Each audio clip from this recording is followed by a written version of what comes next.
అందరూ ఎలా ఉన్నారు? This is Sandhya. Welcome back to my channel Chinnu's world. అందరూ ఎలా ఉన్నారండి? బాగున్నారా? మేమైతే చాలా చాలా బాగున్నాము. అందరికీ గుడ్ మార్నింగ్, అలాగే హ్యాపీ సండే. ఈరోజు నాన్ వెజ్ అయితే ఏం లేదు ఇంట్లో. ప్రజెంట్ అయితే ఇంకా రైస్ కూడా పెట్టలేదు. ఉప్మా అయితే చేస్తున్నాను ఈరోజు.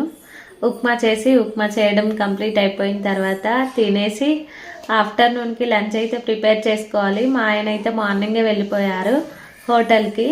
ఏమైనా తీసుకొస్తారో లేదో తెలియదు. ఇక చికెన్ అయితే తినొద్దు అని చెప్పేసి అంటున్నారు కదా, బర్డ్ ఫ్లూ వస్తుంది అని చెప్పేసి అంటున్నారు. కానీ తినే వాళ్ళు అయితే తింటున్నారు. ఆయన అయితే కాల్ చేశారు ఏం తీసుకురావాలి అని చెప్పేసి. చేపలు అయితే తీసుకొని రమ్మని చెప్పేసి అన్న. చేపలు అయితే తీసుకొని వస్తున్నా అని చెప్పేసి చెప్పారు మా ఆయన. చికెన్ ఎలాగూ తినొద్దు, ఎలాగూ తేరు అని చెప్పేసి నాకు తెలుసు.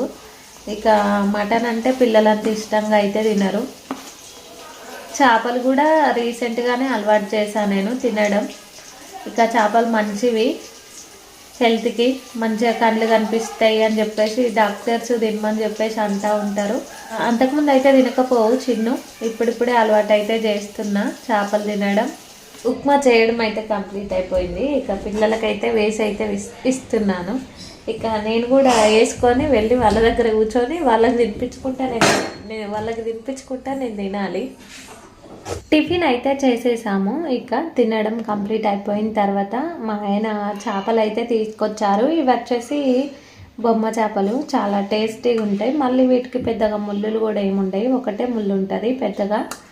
పిల్లలకి తినిపించడానికి కూడా ఏమి ఇబ్బంది పడకుండా ఉంటుంది, మంచిగా ఈజీగా తినిపించవచ్చు పిల్లలకి. ఇవి వచ్చేసి కేజీ అలా తీసుకొచ్చారు మా ఆయన. ఆనియన్స్ అయితే కట్ చేసి అయితే పెట్టేసుకున్నా నేను.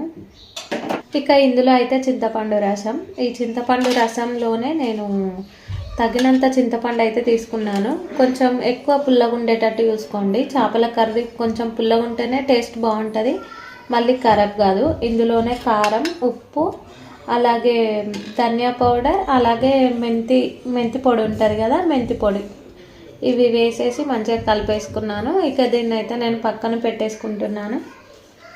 తగినంత ఆయిల్ అయితే పోసుకున్నాను కడాయిలో. ఎప్పుడు చేపల కర్రీ వండినా సరే ఇలా వెడల్పుగా ఉండేటట్టు అయితే చూసేసుకోండి కడాయి. ఇక్కడ వచ్చేసి గంటె కూడా చూడండి, కొంచెం మనం ముక్కలు తీసుకునేటప్పుడు చాలా ఈజీగా ఉండేటట్టు అయితే అలా ఉండేటట్టు తీసుకున్నా నేను. గంటె కూడా మనం లోతు గంటె తీసుకుంటే ఏమవుతుంది అని అంటే ముక్కలు విచ్చుకపోతాయి. ఆయిల్ అయితే హీట్ అయిపోయింది.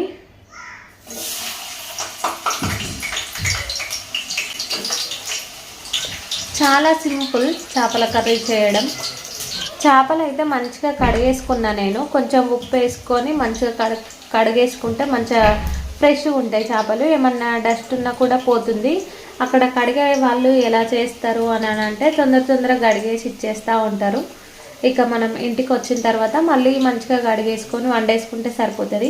మాకు పెళ్ళైన కొత్తలో అయితే మా ఆయన గురియా చేపలు అయితే తీసుకొచ్చారు. 1 కిలో అలా తీసుకొచ్చారు. అంటే అక్కడ కడిగిపోయకుండానే తీసుకొని వచ్చేసారు డైరెక్ట్ రూమ్ దగ్గర. కడుక్కుంటాం కదా ఇంటికి అయిన తర్వాత, ఏం పని లేదు కదా అని చెప్పేసి తీసుకొచ్చారు. ఇక అవి కడగడానికి మేము పడ్డ పాటలు అంతా ఇంత కాదు.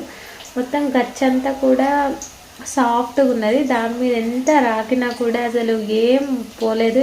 చాలా అంటే చాలా యాస్ట్కి వచ్చింది. మనం ఇంటికాడ అయితేనేమో నార్మల్గా బూడిద వేసుకొని కడిగేసుకుంటాం చేపల్ని.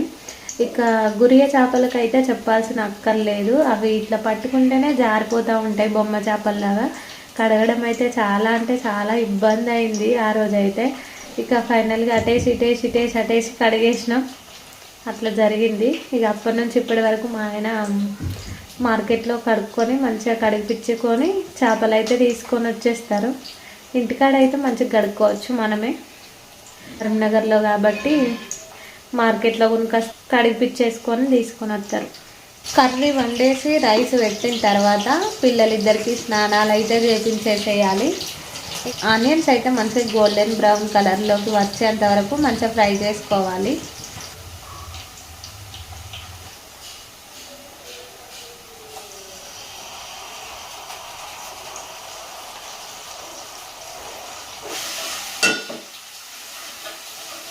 చాలా ఈజీ చేపల కూర చేసేసుకోవడం. కొంతమంది మామిడికాయ వేస్తారు, కొంతమంది కరివేపాకు వేస్తారు, కొంతమంది టమాటా వేసుకొని వండుకుంటారు. ఏం వండినా ఎట్లా వండినా కూడా ఏం టేస్ట్ వస్తుందో నాకు తెలియదు, కానీ మేమైతే ఇట్లనే వండుతాం. నాకు తెలిసిన వరకు మ్యాక్సిమం మా తెనుగోళ్ళ దానిలో టమాటాలు వేసి వండడం కానీ, మామిడికాయలు వేసి వండడం కానీ, లేకపోతే కరివేపాకు వేసి వండడం కానీ ఎవ్వరూ వండరు. నేను చూసిన మట్టుకైతే చెప్తున్నా, ఇలానే వండుకుంటాం మేము. కొందరు ఏంటంటే డైరెక్ట్గానే చేపలు కర్రీలో వేసేసి మంచిగా కొంచెం సేపు నూనెలో ఫ్రై అయిన తర్వాత చింతపండు రసం అయితే వేసేసుకుంటారు. మేమైతే అలా చెయ్యము. చింతపండు రసం పోసిన తర్వాతనే మంచిగా చింతపండు రసం మరిగేటప్పుడు, మంచిగా పులుసు మరిగేటప్పుడు చేప ముక్కలన్నీ తీసి దాంట్లో వేసేస్తాం. ఇలా చేయడం వల్ల ఏంటంటే చేప ముక్కలు మంచిగా విచ్చుకపోకుండా ఉంటాయి. అల్లం వెల్లుల్లి పేస్ట్ మంచిగా ఫ్రై అయిపోయింది. చింతపండు రసం అయితే వేసేసుకుంటున్నాం.